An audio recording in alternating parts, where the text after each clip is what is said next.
If you work in law enforcement, I have a very important question for you, one which soon may be a matter of life or death. I'm sure some people become police officers just so they can boss other people around, but I'm going to assume here that you mean well, that you want to be one of the good guys, in which case, my question is this. Is there anything the politicians could enact into law that you wouldn't enforce? Is there any order that you would refuse to carry out? Or will you do absolutely anything your bosses tell you to? In the U.S., police have already obeyed orders to fine or arrest people for a wide variety of harmless activities, such as dancing at the Jefferson Memorial or having a vegetable garden in their front yard. Police have even gone so far as to execute violent paramilitary raids on food co-ops and organic farms. For decades, police have been carrying out armed home invasions, forced property confiscations, and other acts of violence against people who weren't hurting anyone, but who engaged in behaviors or habits which lawmakers have arbitrarily declared to be illegal. You may be comfortable in assuming that you'll never receive an order to do something truly immoral.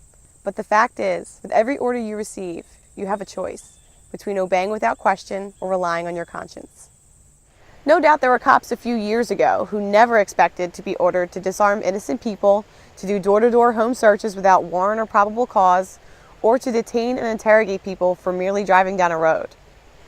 Yet police have since been ordered to do all of these things, and almost without exception they obeyed. So it's not unreasonable to ask, is there any point at which you will draw a line and say, no, that I will not do? And if you won't draw such a line anywhere, if you will do absolutely anything your political masters tell you to, how are you any different from the enforcers of Soviet Russia, Red China, or Nazi Germany? You may be tempted to say, I don't make the law, I just enforce it. Or to argue that if some legislature, court, or some authority above you says it's okay, then it must be. But keep in mind that this is exactly what the thugs of every tyrannical regime in history said to justify their actions. And how do we remember those people now? As courageous, noble law enforcers? No. Unless you want posterity remembering you as a heartless, mindless pawn of oppression, then you'd better decide, and decide now, where you will draw that line. Unfortunately, there's little indication that most cops have any line at all. The incidents of police officers refusing to inflict injustice upon the people are extremely rare.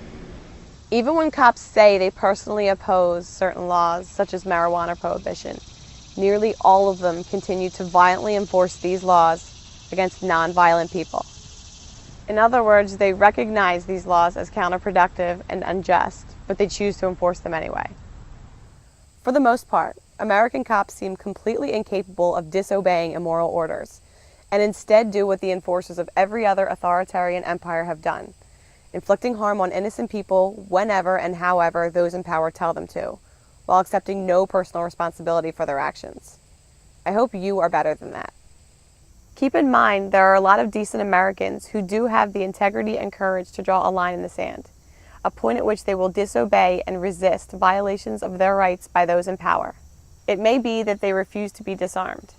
It may be that they refuse to cooperate with warrantless searches, or refuse to keep funding a government they view as destructive and unjust.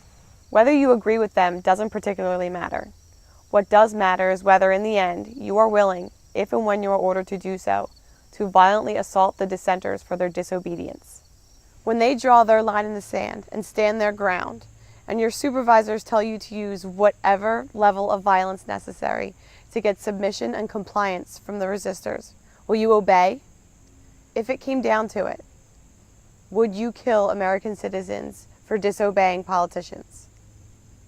Now, if someone is actually harming someone else, of course you have the right to use whatever force necessary to stop the attacker and protect the innocent. But that would be the case even if you had no badge and no uniform. But when you try to arrest someone who hasn't threatened or harmed anyone else, but has only disobeyed some arbitrary regulation, then you are the one initiating force. You are the one starting a fight. You are the bad guy. Now remember, the American Revolution was people forcibly resisting gun confiscation, warrantless searches, what they viewed as unfair taxation, and a number of other oppressions. All in the name of law, all carried out by law enforcers. If you had lived back then, would you have been among the rebel colonists, the ones who refused to be disarmed, refused to pay taxes, and resisted warrantless detainment and searches?